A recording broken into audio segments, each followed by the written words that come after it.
All right. Welcome to the latest podcast. I'm your host, Damon Webster. Joining us on this episode with the head coach of the women's and women's bowling coach, Derek Sapp.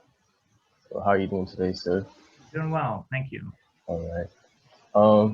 What were some of the expectations early on in this year? Some of your bowling teams. For this year? Yes, sir. Well, taking over the program, I wanted to establish what I want to do. What I want the program to look like going forward. I had and still have a vision for it.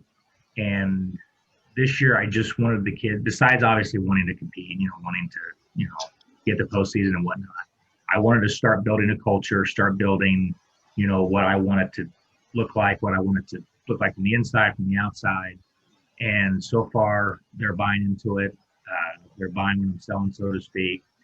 And they seem to respect me and what I'm trying to do. It's a little different from what they had, obviously. But myself being a part of a successful program when I was in college, that's what I'm trying to mirror it afterwards. And I think so far it's going pretty well. How do you think your team has progress since day one? I've seen progress from a lot of them. They know what I'm trying to do, what I'm trying to incorporate as a team. Because bowling's complicated because it's still individual.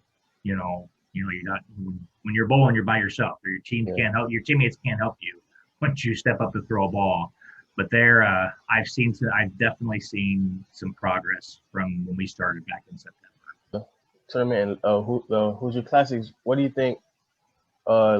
Played a good part of success in Culver, how they placed top 10. They unfortunately we bowled two different centers, so I was not able to be with the women. I was with the men, but they bowled well. And it was Baker games, so the key to Baker games is just filling frames, making spares. It's not necessarily how many strikes you throw, and they were able to fill frames. They were able to stay clean. And they can string some strikes together every now and then. And they bowled, and they were in second at one time. And after one set, they dropped to 13th and got back up to 9th.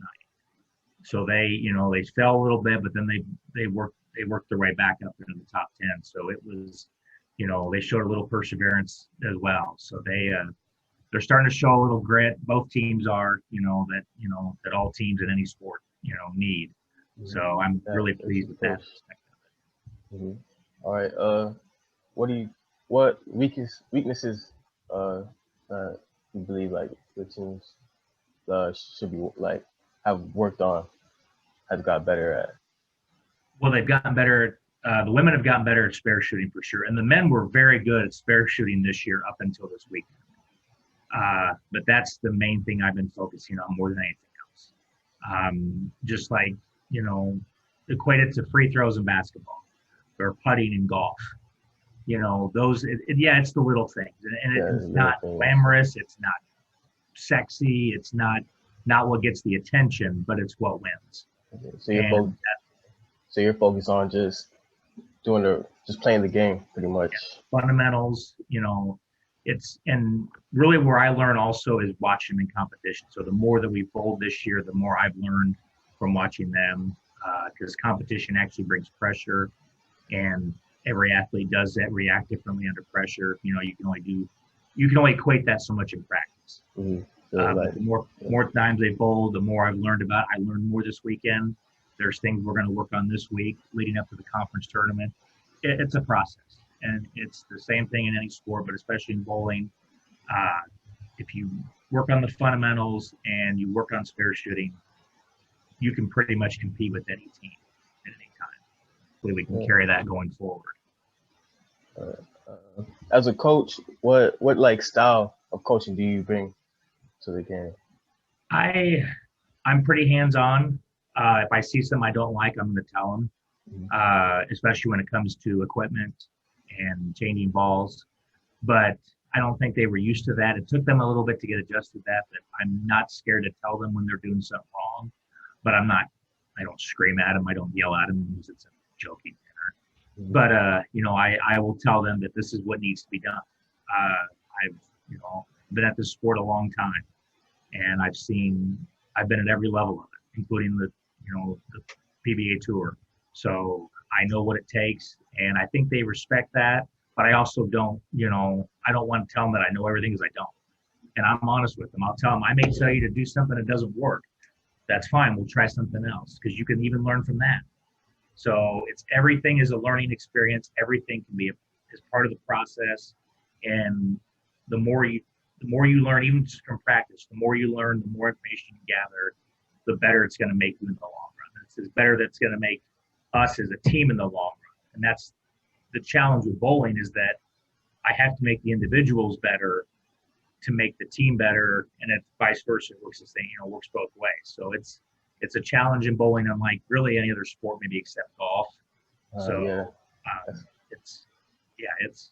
just a process. Yeah, that's the thing about bowling. It's like team sport, but you have individuals going out just to represent, like bowling the ball individually. Yeah, something dispute about bowling.